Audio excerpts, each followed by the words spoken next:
In today's ultra-connected era, how can we make every interaction frictionless? How can we make every experience safe? What if we all had within ourselves a secure way to access the world? Our identity is the key to securely accessing our future. We all are unique. Me, you, us, them. And protecting each uniqueness is crucial in today's increasingly vulnerable world. That's where our unique identity technologies come into play. For everyone to safely embrace life.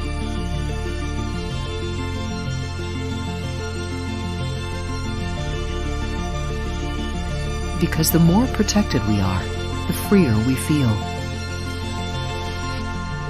Unlock the world. Make it safer.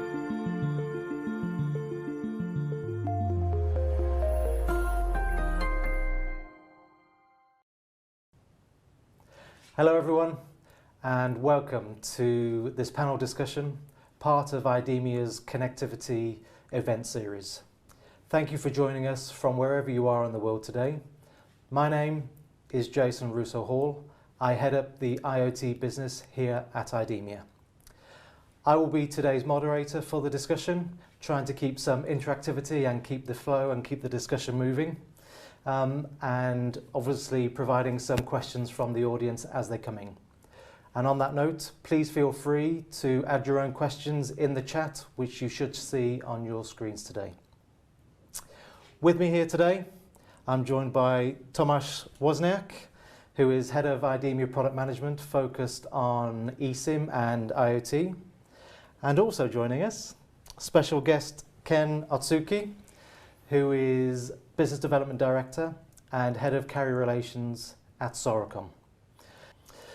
Before we start, I'll let you guys just do a brief introduction in a bit more detail about yourselves, your role, and Ken, also if you could give us a brief overview of Soracom. Thank you so much. Hello everyone, thanks for joining the event, and thanks Idemia for such a great opportunity for the webinar today. I'm Ken Otsuki, based in London, in charge of the business development in Soracom, and also in charge of the carrier relationship in Soracom. Yeah, let me just briefly explain about Soracom itself, if I may. We established our company in 2015, so it was almost like 7 years. And by the veterans of the telecommunication side, SIM side, and also the cloud side of technology. And we established our core network connected management platform on the cloud side because of we know all the technology-wise, including SIM card and the telecommunication side, and also the cloud technology as well. And in the beginning, we started our business in Japan, mainly for sure. But for the past 3 or 4 years, we are accelerating our global expansion recently, and now providing multiple connectivities in the global mass customers and the market as well. Thanks for the event. I'm really looking forward to talking about the eSIM technology and its future. Thank you, Ken. Hi, Jason. And hello, everybody. My name is Tomasz. I'm an eSIM enthusiast. I love eSIM and everything that is surrounding. That's why my most occupations is with regards to the EUICC and its personalization. And what you mentioned very briefly, Jason, is the security. Thank you both. And again, welcome. It's good to have you here with us today. So let's begin. Let's take a quick look at the agenda before we get into the detail. So first, we will take a look at the ecosystem, the IoT ecosystem, with a brief market overview, obviously with a focus on eSIM and its evolution in the marketplace. Second, we will then take a look at the role of an MVNO service provider in the marketplace today with Ken, and maybe take a little bit more of a detailed look at some use cases that are live today. We'll then be moving to how to scale your eSIM technology or your eSIM solution in the marketplace today. And then finally, we look to the future. How will eSIM technology evolve? What will that product landscape look like in the future, and the impact on the market? Right, let's begin. First up, Tomasz, Yes. over to you. Please take us through some key market information and statistics. Okay, thank you, Jason, once again. So hello, let's see the numbers. We've been talking a lot about the IoT market. We are talking a lot about the eSIM, not only from the M2M side, but from the consumer side. I think the numbers will highlight some of the discussions that we are seeing in the market since a few years. The first one is linked to the transitions of eSIM into really a digital product. So 54% is the increase of eSIM profile transactions for all the markets. So not only IoT, but automotive of the consumer. This is not an information gathered just by Idemia, just by Soracom. This is the information that we gathered together within the Trusted Connectivity Alliance, TCA, that is gathering Idemia and other players from the SIM market. This percentage and this number shows an increase upgrade of the profiles that are running across the world, that are being downloaded on the eSIM, and it's also significantly showing the changes that are happening within the EUICC itself, which are linked to the change of the operator, which is linked to the change of the ownership of the EUICC. With this number, we are followed by the 38% of the growth of M2M eSIM shipment. Here I'm going from the platform and digitalization more to the hardware part, where we see, and it's coming and it's being followed by the IoT market, when we see that the growth of eSIM interest is very big. It's not only a thing that we are replacing EUICC with a SIM card, we are just expanding new IoT markets. At the beginning, the market was very shy, we can say, but now we see attraction, especially in the smart metering, in a tracking device, in the health department, in the agriculture, and something that I think we'll touch also in the routing system, where the EUICC is really finding its place. For the third numbers, perhaps I will let you can discuss that. Sure. Yeah, if I may. Thanks so much. So actually, as I mentioned in the beginning, we started our business in 7 years ago, and that was in 2015. And at the moment, actually, all of our customers were using a plastic SIM card. So that means there was 0 eSIM customers at the moment. But once the IT became more matured in the industries, and we see there are lots of inquiries from the end customers. Oh, we just want to use the eSIM for the devices.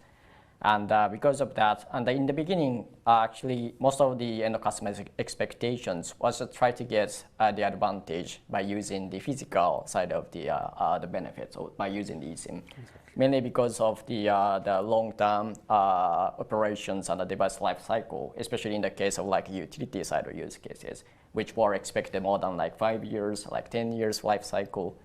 And also, the lots of the industrial devices were expecting the physical endurance. That means more like high residence to like the humidity and also like temperatures and also the vibrations and some others. So this kind of like physical benefits was one of the big sort of like expectations from the end customers.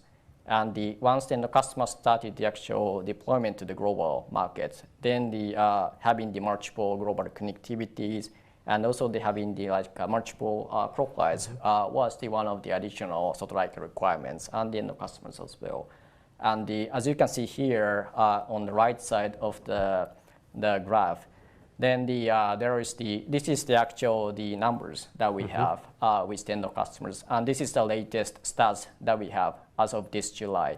So as you can see here, more than 54% end customers are already choosing the eSIM, and which used to be quite low, as I mentioned. But every year we see the high increase of the actual the eSIM adoption. So eSIM is being more like accepted by the end customers and also the OEMs and also the market as well. That is what we see currently in the market.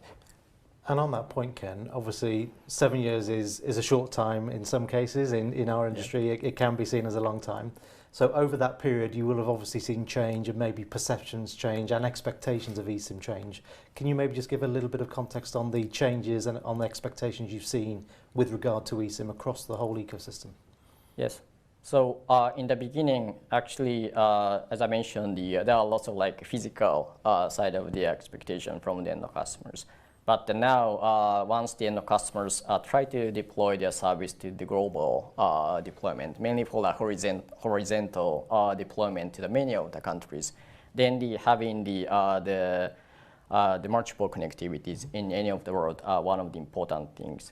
And also how we can just try to have the cloud side of smooth integrations with the secure environment is the another side of the story. So how we can just try to make it happen in the secure way, not only from SIM side, but also including device and also the connectivity side and also the cloud side. So end-to-end sort of like security are the another side of the expectations from the end customers. And Tomasz, what's your view on that point over the last 7 years in terms of market expectation? Yeah, 7 years is a lot. 7 years is a lot. Yeah. For EUICC, perhaps it's less. For me, it's 1/3 of my experience in the industry, in the SIM industry. The EUICC itself found its place only 10 years ago. We're already talking a lot about that. I'm just wondering what will be the next and how long it will take. But 7 years it will take. It's a time that passed when we spent a lot of efforts and experience to build the interoperability.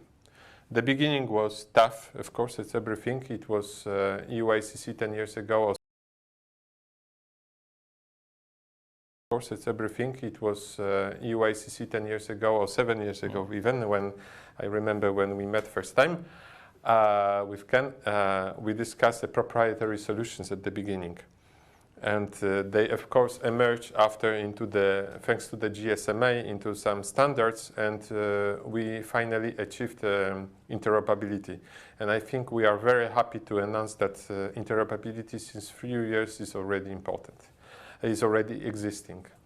The second part, as I mentioned, is the experience with the markets. EUICC from the beginning has been invented to support 1 or 2 use cases.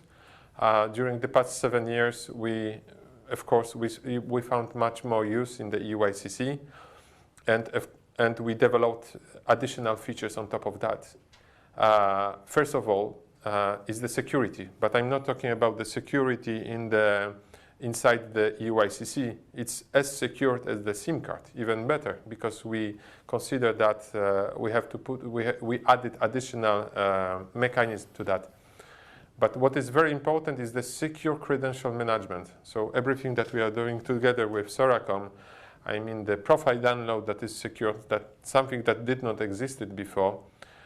Where we take care of operator assets, we encapsulate it in some kind of a security, and we put it over the air and put it on the EUICC. So a lot of things has happened. First, interoperability. This is important. Second, experience we gain in the markets, and I think we will discuss that more today, hopefully. And the third part is the security that we assure to the customers and to our clients. Okay, thank you both. And Ken, so maybe moving on in terms of the agenda and topics now, with all of that in mind and from a service provider perspective, what does that mean for the role of a Soracom, of an MVNO in the marketplace today? Thanks. As I mentioned today, there are a couple of points I think. One is how we can easily to provide the multiple connectivity in many of the worlds. So especially if the customer really expected the global expansions, then of course one of the option that they can just have is to just try to talk to each country's MNOs one by one, and just try to have the physical SIM card connections, and just try to have the contract with the MNOs one by one. Of course, that is one of the solutions for sure. But if they are really expected to have the multiple deployments with the horizontal deployment to many of the countries, then that is not so much the realistic approach. And in that case, like us, the global MVNO can be more like flexible, try to have the multiple connectivity in many of the countries. One of the solutions that we can just bring the value to them. So, and on top of that, having the connectivity itself is more for like fundamental points. So, and if the customer really want to have the service, then just providing the connectivity is not enough. They also have to comply with the local regulations, like certifications, regulatory-wise, law for sure, and the tax and so on.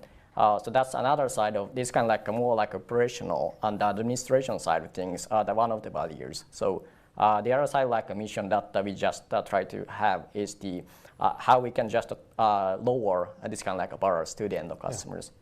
And lastly, as I mentioned today, how we can make it more smooth for the cloud side of integrations in a secure way. So that's the last part of the missions that we have as the global MVNO and IoT platformers.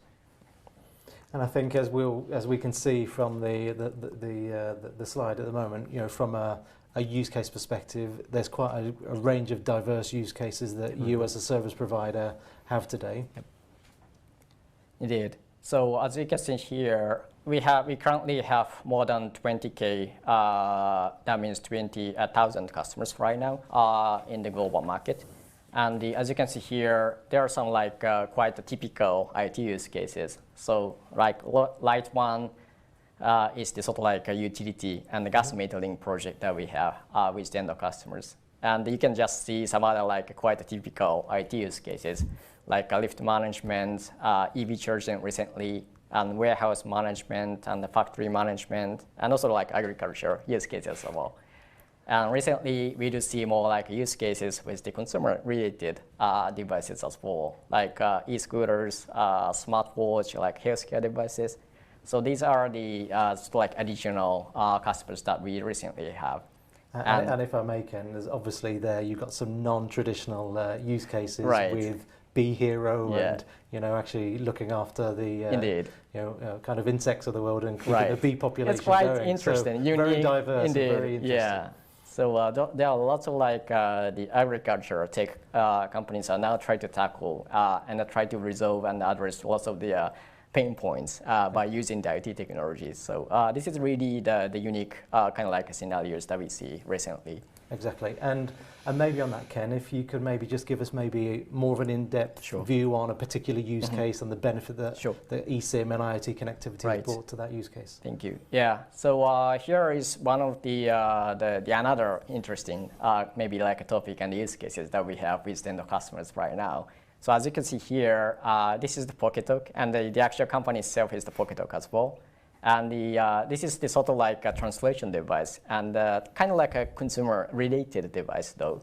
But this once the customer just try to use this one, then the device just try to record the data, and then they try to send the data to the cloud side. And then the cloud side will automatically compute and translate the data, and then they send it back to that. So that means on the device side, it doesn't do any of the computation almost, but the cloud side we will do on behalf of them. So it's pure like IoT and quite like mutual communication IoT devices. And if I may, to be more like specific, one of the missions that we have to do is and the customer really want to have the global connectivities, and they just want to sell the products in any of the country, and they just want to support any of the language in any of the world, and also they just want to have any of the connectivity in all over the world. So that means we need to provide more wider connectivities in that case, and just to try to, of course, our default connectivity has the global connectivities. But just try to have the wider and more better connectivities in any of the countries. We just need to have the multiple subscribers management to just try to have the better and the suitable profiles into the device. So that is one of the use cases that we are using eSIM technologies on the device. Thank you, Ken. I think it's quite interesting to see actually the real diversity in use cases, and And actually, with 20,000 customers after only 7 years is a huge achievement, to be honest. And with that being said, actually, if we move on to the next topic, from a scalability perspective, and Tomasz, I'll come to you on this one to start with. How do you think businesses should be addressing their scalability when it comes to eSIM? When you consider the use cases that Ken has talked about here, and obviously our experience, how do you think businesses should be addressing that scalability topic? So yeah, first of all, very interesting use case. It shows how you can implement eSIM or M2M eUICC in the consumer IoT scenario. So this is one of the use cases I like, because it's showing the variety of the solutions that we can have. And to answer to what you said, perhaps we should find first we should discuss 3 points. The first one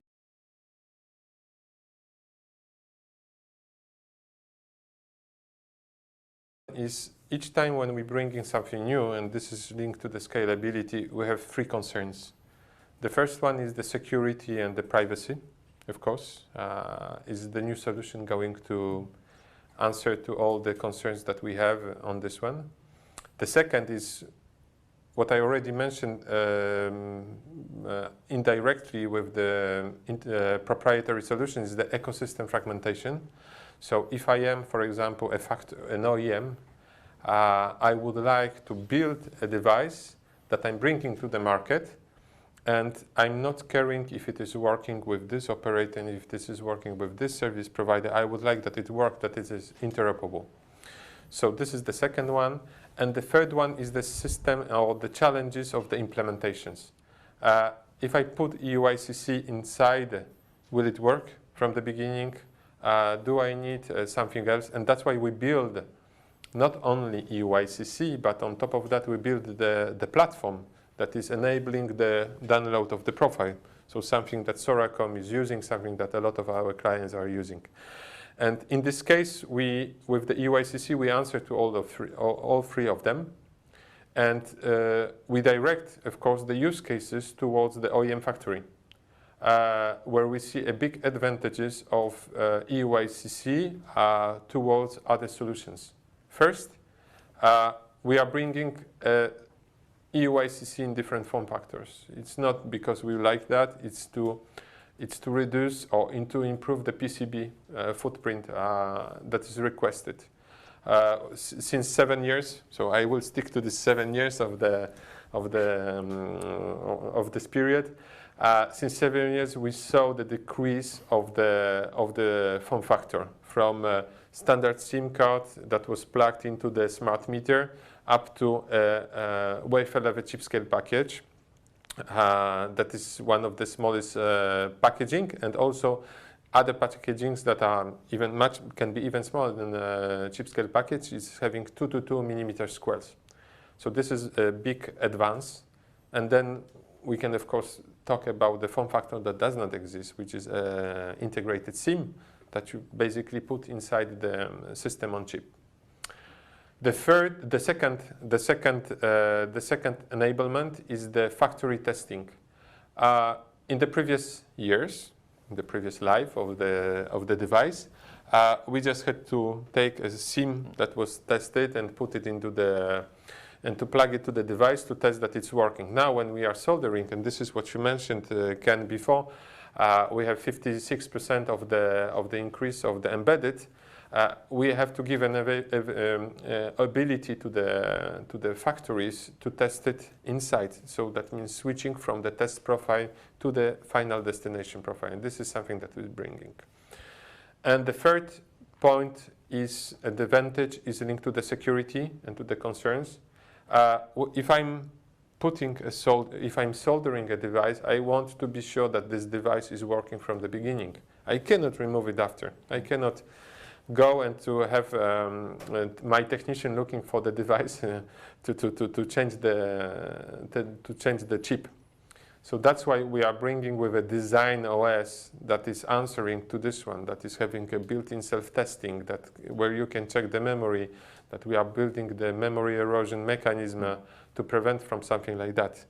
And this is how we scale from our side. In terms of I'm talking about in terms of the chip, we are scaling the solution to answer to our customer needs. So really from your perspective then, Tomasz, the scalability is around how you integrate that connectivity into a device Exactly. much more smoothly Yes. Mm-hmm. and much more efficiently, cost-wise, space-wise. Yes. And Ken, from your perspective, how do you see that? Obviously, being a service provider in the ecosystem today.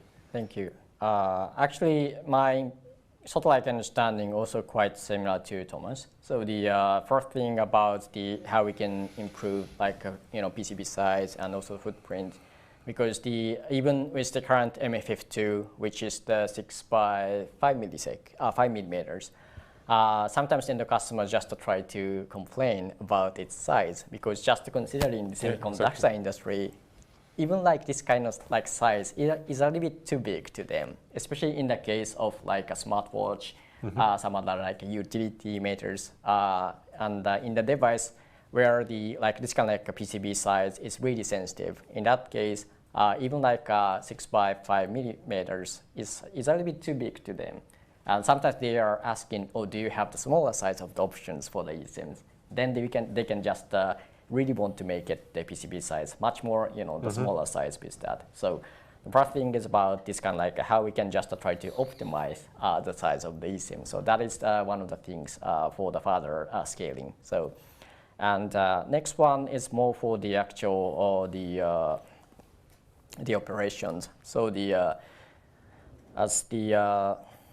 and also the actual how we can ensure the interoperability itself. Because the one sort of like a benefit of the eSIM is the end customer, as I mentioned today, end customer do not need to purchase each providers or like each MVNOs SIM cards in every single countries. But on the other hand, so that means they don't need to do the testing with I would say 10, 20 different SIM cards anymore. But on the other hand, because of the eSIM itself is sold out already, then we also need to try to ensure the interoperability and also the sort of like stability of the connectivity itself, because the eSIM itself is already been sold out, and that's sort of like only the option that they can just use. So what we are currently doing is having the multiple testing with the various major IoT modules, so that we can just try to ensure the connectivities in any of the world and any of the MNOs. So I think these two are one of the key points. Yeah.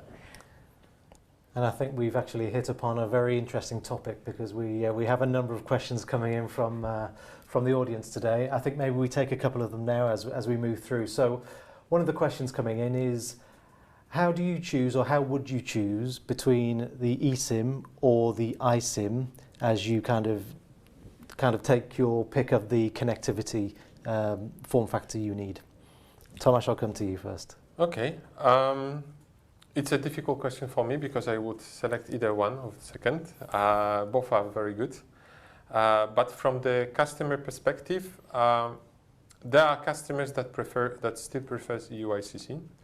It has been certified, as I said. It's been a little bit longer than the integrated SIM, and they are waiting for assurance. And from their side, they have typical needs that we can answer easily with the soldered hardware, where everything in terms of the life cycle management is clear. On the other side, when we are talking about specific markets, like for example, what you mentioned, the tracking devices, where the power consumption must be really, really correctly measured, and also the size and the design is really limited in terms of the dimensions. The iSIM seems perfectly suited. It does not have any form factor. It's transparent. I think it's an OS that you put inside the system on chip. And in this case, I think the eSIM is perfectly suited. Of course, when we will develop the market, other use cases will come. But in both, for the moment, for me, both are coexisting perfectly. And there is one advantage. Either it is eSIM or it is a GSMA approved iSIM. your subscription manager will work in both cases. You can download the profile with no issue. Either it is Soracom profile that is working on Idemia UICC, or you take a module vendor that is having an integrated UICC and you downloaded that, it will work. So the question is rather what is needed on your side, what do you put more, if it is a power consumption, or perhaps you would like to have some other features that can be enabled with the UICC. Thank you, Thomas. And Ken, from your perspective, how would you answer that question? Thank you. If I may, yeah, I think I totally agree with the Thomas' opinion. So size-wise, the cost and the power consumptions, and these are quite one of the benefits by adopting the eSIM technologies. But if I may, on top of that, what we can expect more might be like the process change. So currently, in the case of like eSIM, and the customer or like OEMs try to purchase the module from the different supply chain, and from the operator side, like us, they will try to purchase the eSIM physically. So there are two different like supply chain and the like logistics side of things. And they also, of course, physically, then the customer needs to solder. And we are doing a lot of like the training or the technical like support for the how they can just do the soldering, how they can connect with their own module and so on. So but in the case of the world of the iSIM technologies, the SIM profile itself is already pre-installed inside the module. And also there will be no physical SIM anymore. So in that case, what's in the customer like OEM has to do is just purchase the module with the iSIM embedded and the pre-installed version, which will be more like the beneficial for to try to optimize the whole supply chain wise. And also the like a kitting process or like a soldering process will be more like optimized in the end. So this kind of like the physical and the sort of like process change is what we are also expecting in the world of the iSIM. So if I were to summarize those answers just quickly, we're basically seeing iSIM as an evolution from eSIM, both from a performance perspective and from a kind of a new form factor perspective, and both should be part of any kind of customer portfolio. Different use cases, different needs, but ultimately interoperable between each technology. One more question, actually. Back to you, Tomasz. One related to eSIM profiles, in fact. So do mobile operators or MVNOs need to adapt eSIM profiles per device? Yeah, this is the question that we get, especially from the industry players that just use connectivity instead of building that. And so I think operators and everybody and service providers, they know very well that most of the time we don't do anything with that. So if you have an eSIM profile that is working on one of the devices, it doesn't forbid you to put it on something else, and it should work. If it doesn't work, it's more the device issue, I think, rather than the profile. On Idemia side, we are testing. I think Ken, you mentioned that you are working on with the module vendors. Idemia exactly, we are doing the same. We are getting the module vendors from our partners, and we running them through the hundreds of tests linked to different profiles from different regions. And I can once again say that there are profiles that are working on all of them. All of the profiles are working on all of them. Most of the issues that we can find, if any, it's more linked to the power consumption or the lack of respect of from some of the devices within the current or the voltage. But eSIM profile, yeah, eSIM profile is working perfectly. And what I mentioned before, and I'm repeating this once again, is if I have an eSIM profile that is working on the UICC, nothing prevents me from working that is working on the integrated UICC. As, of course, under condition that is GSMA approved. Okay. Thank you both. I think we can conclude that eSIM technology is ramping up and changing the face of IoT connectivity as we see it today. But what about the future? What do we see on the horizon? What technology evolutions are coming next? maybe Tomasz, I'll come back to you if you can start and just give your view on, Okay. on what the future does look like or may look like from your perspective. Yes, yeah, that's very key question, and we are discussing that a lot within the GSMA, within the DCA, with our partners, operators partners. As we mentioned from the beginning, the IoT market is expanding. We have new use cases. We having some security threats coming from the hackings from all over the industry that are linked with the fragmentation or with some other challenges. We're trying to answer them. EUICC or integrated SIM seems to be the best match, where we can put the security asset to prevent from that. But by doing that, we have to tailor the solution. So I think there are two important aspects that we have to discuss and we have to align on. The first one is the IoT protocols.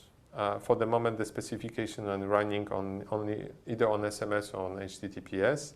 We have to adapt other protocols to be really IoT proofed.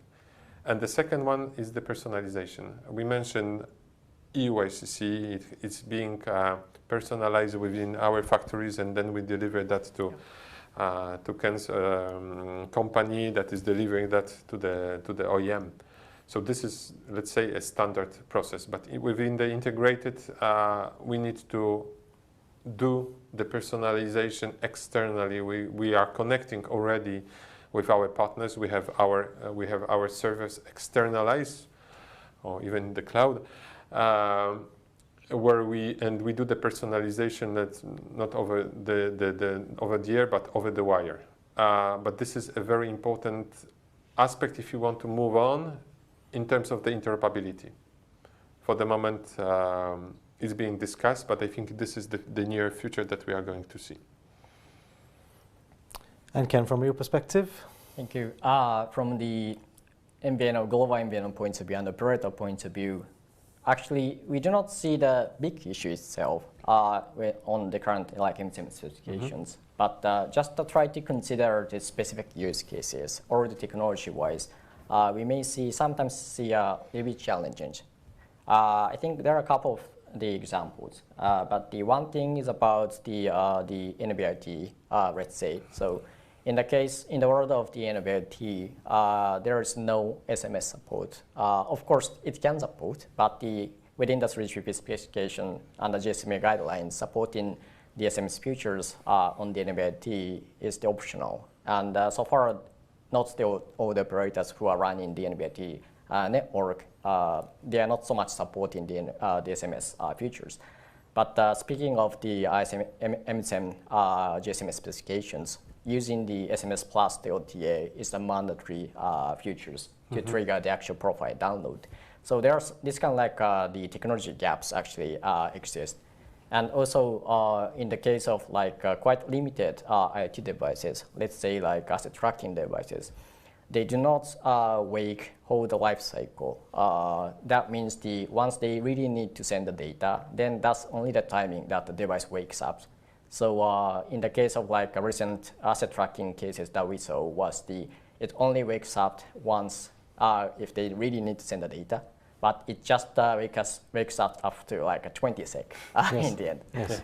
In that case, there is no enough time frame to complete the actual profile download. So technology itself, it's not the kind of like a mismatch, but just considering the actual customer's use cases, actual like device design and the implementations, sometimes there is a sort of like a gaps between the actual like standardization technologies and also the actual implementation on the customers and the OEM side of design. So these kind of things are the sort of like the challenging that we sometimes see. Yeah, agreed. And I think just one question I know, Tomasz, you will like, just coming in. And I think everybody will be asking and thinking the same thing. So for the new evolution in the IoT specification, what's the market expectation around timing and deployment of that? So the market is always, as it is, always wants to have a ZAP, so as soon as possible. This is the true. We've been discussing with our customers, with our partners. whenever they hear there is a new specification arriving, of course, they want to have it as soon as possible to implement that. It must be ready for now. And this is what we are going to do, of course. But on the other side, I wouldn't be worried on the specification itself and on the complexity, because it's something that is going to be handled by us. In fact, someone that is just using a connectivity, so taking our the EUICC or the integrated EUICC and putting in its device and putting it on the market, he doesn't want to hear if it is EUICC M2M, if it is a working group 7, if it is EUICC consumer. What they want that it is working. So everything that is the complexity and the implementation should be transparent for this client. It's us, it's more Idemia-like companies and Soracom-like companies that should take this complexity and make it transparent, put it an abstraction layer on top of that, not only on the EUICC itself, but also on the server side, provide the APIs, I'm sorry, I'm perhaps too technical, and basically make the world happen. And if someone is pushing the button, so he enables an EUICC M2M, working group 7, SGP32. Sorry, I am throwing some numbers, some acronyms, but this should happen. It should be transparent for the customer. Thank you, Tomasz. So I think we've got a few minutes left. I think let's go to maybe a couple of questions just to kind of finish off. So a couple more from the audience. So Ken, one for you maybe. Why is connectivity orchestration so important for M2M connectivity management? You have 60 seconds. Well, thank you. All right, so from our point of view, of course, just to try to provide the multiple and the global seamless connectivity is one of our mission for sure. But if we try to bring any of the local profile with the MNOs, then always the network integrations and including like subscription manager will happen. And sometimes it will take quite a lot of effort and time for that. And of course, we can just try to do that, but this is really time consuming, and always sort of like hard negotiations with the MNOs always happened. So, but once we be ready for everything, so that means we can aggregate and the multiple profiles. Then that's going to be quite a good asset for the upcoming and the rest of the deals as well. So this kind of like orchestrating and how we can just try to aggregate the multiple profile is really the essential, but also the quite important points to the further expansions of the global business. Okay. Thank you, Ken. And just staying with you very quickly, what role is the public cloud playing in eSIM management? Okay, good questions as well. Yeah, so as I mentioned in the beginning, actually, we set up whole core network on the AWS environment. So that means in our office, there is no servers, no equipment at all, because everything is running on the cloud environment. And this is not about the core network, but also the connectivity management platform side. We are also establishing the cloud environment as well. So, and only the things is how the EUICC plus the subscription manager will be on the cloud environment. So, and I'm really we are also doing lots of investigations and lots of the research before, and we are really looking forward how the GSM standardizations and how the security policy will be in the next few years. Can I? Yeah, okay. So I can assure you that subscription manager on the cloud is working perfectly. Okay. So that's why I can assure you. I think recently we did some press releases about the collaboration that we're having with Microsoft. I think it's something one of the key points that is linked to the expansion of the EUICC and the needs that we see. Being limited to just to one or two premises is no longer a possibility. We have to be available in all the countries, in all the continents, and collaborating, associating with a public cloud is something quite important. it's not only on the subscription manager, but we could think after more about the personalization and other things. Yeah. Thank you, Thomas. Thank you, Ken. Well, everyone, we're coming to an end for today's session. Just before we wrap up, very briefly, if you were to kind of leave one message with the audience today within 10 seconds, what would that be? We'll start with you, Tomasz. One message? Okay, but I have three, sorry. Okay, three within three. 10, that's three. okay. First one is the partnership. You will not succeed in IoT without the partnership. The second one is the trust between all the working. We have gathered the trust with the banking, telecom, and we want to expand it to the IoT. And the third is what I mentioned, is the transition. In fact, it's a seamless transition which is linked with the trust and partnership, so that our clients do not see the complexity that it from time to time may bring. Thank you, Thomas. And Ken, your key takeaway for the people today? Can I say the 3 points as well, if I may? So, yeah, from my point of view, I think we have 3 points. One is, as we have discussed today, technology evaluation is one of the things. So, of course, eSIM has been ready for like 10 years, but now the IT specification is coming, the iSIM is coming, and the other form factor is coming. So there are lots of like new evolution is happening in the industry for the further scaling for the eSIM world. And secondly, it's more like security-wise. We are always try to ensure the security within the quite secure environment, and of course the eSIM and the USSC world for that. So this is the second point. And lastly, about, as you mentioned, the partnership is for sure is one of the important points. So not only just the eSIM itself, but the like subscription manager is another side of things, and the device-wise is also a thing. And as I mentioned today in the beginning, how we can try to ensure the cloud side, internet side of things is the also the things. So everything should be connected each other, and the IoT is really tough to just go with one company. So in that case, how we can just try to make the partnership including the customers is really important point. Thank you, Ken. That was definitely more than three. Sorry, it was a bit long. It was very long, 10 seconds. But thank you both. I like mine. Yeah, but thank you both. And there we have it, everyone. We've heard from two of the kind of leading industry experts today.